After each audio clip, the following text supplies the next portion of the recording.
आपने कुछ दिनों पहले टीएमसी की सांसद महुआ मोइत्रा की तस्वीरें देखी होंगी, जिनमें वो हाथों में शराब का प्याला और लबों पर सिगार के साथ पार्टी करती दिख रही हैं। लेकिन इस बार महुआ मोइत्रा के प्राइवेट वीडियोस किसी ने लीक कर दिए हैं। क्या महुआ मोइत्रा का कोई करीबी इन तस्वीरों और वीडियोस को जानबूझकर लीक कर रहा है? उस पार्टी में शशि थरूर और महुआ के अलावा वो तीसरा शख्स कौन था जो तस्वीरें ले रहा था? ये सब हम आपको बताएंगे, लेकिन उससे पहले आप हमारे चैनल को सब्सक्राइब कर लें और इस वीडियो को लाइक करना ना भूलें। ये टीएमसी की सांसद महुआ मोइत्रा हैं, बोल्ड, बिंदास और किसी से न डरने वाली महुआ। पार्टी की इन तस्वीरों को आप सबने देखा होगा, लेकिन अब ममता बनर्जी की तृणमूल कांग्रेस की सांसद का एक वीडियो देखिए। Beautiful Baba. Who is my beautiful Baba? Who is my beautiful Baba? Hello. इतना प्यारू किसको मिलता है? किसको मिलता है इतना प्यारू?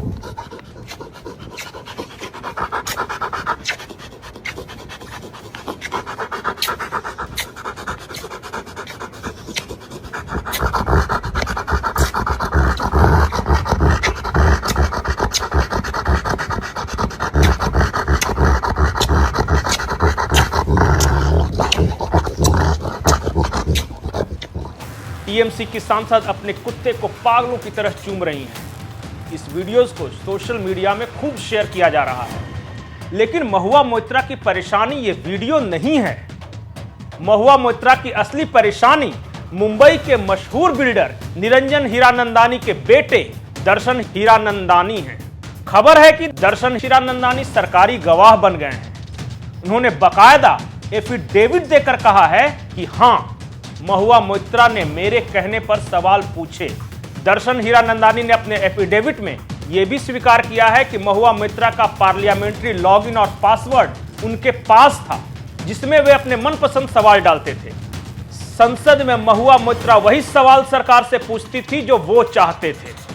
अरबपति कारोबारी दर्शन हीरानंदानी आगे लिखते हैं, टीएमसी सांसद ने कई बार मेरा फायदा उठाने की कोशिश की, कई बार मुझसे ऐसे काम करवाए जिन्हें मैं नहीं करना चाहता था, लेकिन मैं मजबूर था। मेरे पास उसकी बातें मानने के अलावा और कोई चारा नहीं था। इधर महुआ मोइत्रा ने दर्शन हीरानंदानी के आरोपों पर कहा कि सरकार उनकी कनपट्टी पर पिस्टल रखकर उनसे यह सब काम करवा रही है। उन्हें न सीबीआई ने तलब किया है, न ही एथिक्स कमेटी ने हाजिर होने को कहा है। फिर वो अपने मन से एफिडेविट क्यों देंगे? अगर मेरी पार्लियामेंट्री लॉगिन आईडी और पासवर्ड की जांच होती है तो फिर सारे एमपी की जांच होनी चाहिए, देश को भी पता चलना चाहिए। आपको पता हो कि कुछ दिन पहले ही बीजेपी के सांसद निशिकांत दुबे ने लोकसभा स्पीकर को चिट्ठी लिखकर आरोप लगाया था कि टीएमसी सांसद महुआ मोइत्रा कॉरपोरेट्स से पैसे लेकर संसद में सवाल पूछती हैं। इन सवालों के जरिए वे सरकार की नीतियों को प्रभावित करने की कोशिश कर रही हैं। पैसे लेकर सवाल पूछने के मामले में 11 सांसदों की सदस्यता पहले जा चुकी है, लिहाजा महुआ मोइत्रा पर भी कड़ी कार्रवाई होनी चाहिए। निशिकांत दुबे ने इंफॉर्मेशन टेक्नोलॉजी मिनिस्टर अश्विनी वैष्णव से भी सांसद महुआ मोइत्रा के लोकसभा लॉगिन आईडी की आईपी एड्रेस की जांच की मांग की है। महुआ मोइत्रा तृणमूल कांग्रेस के टिकट पर बंगाल के कृष्णानगर क्षेत्र से सांसद हैं। तृणमूल के सूत्रों की माने तो ममता बनर्जी ने मामला खत्म होने तक इस्तीफा देने को कहा है, लेकिन महुआ मोइत्रा ने ऐसे किसी भी खबर से इनकार किया। इधर महुआ मोइत्रा का कहना है कि यह सब अडानी और उनके पैसों की ताकत का खेल है। अडानी ने ही मुझे फंसाया है। मैं मर जाऊंगी लेकिन अडानी के सामने नहीं झुकूंगी। मैं अडानी के घोटाले के खिलाफ आवाज उठाना जारी रखूंगी। इधर इन सारे विवादों के बीच एक नाम सुचेता दलाल का भी सामने आया है। सुचेता दलाल मनी लाइफ पोर्टल की फाउंडर है। सुचेता दलाल ने 2030 में ही जनवरी से अक्टूबर के बीच गौतम अडानी को टारगेट करते हुए 50 से अधिक आर्टिकल अपने पोर्टल पर लिखा है। दर्शन हीरानंदानी ने आरोप लगाया है कि महुआ मोइत्रा के साथ साथ सुचेता दलाल भी इस पूरी साजिश में शामिल हैं। इस पूरे खेल में महुआ मोइत्रा अकेली सांसद नहीं है। जांच के घेरे में करीब 20 सांसदों के नाम सामने आ रहे हैं, और अगर ये सच है तो यह भारत के इतिहास का सबसे बड़ा स्कैंडल साबित हो सकता है।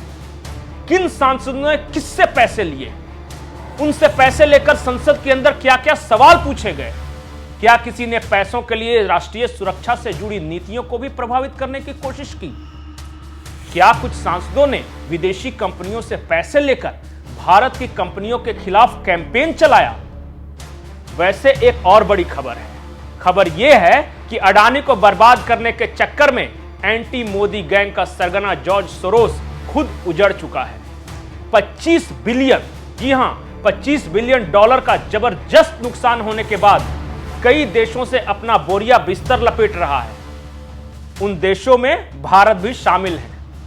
उससे पता चल चुका है कि भारत को टूलकिट के जरिए बर्बाद करने वाले एनजीओ अब धीरे धीरे बंद हो रहे हैं।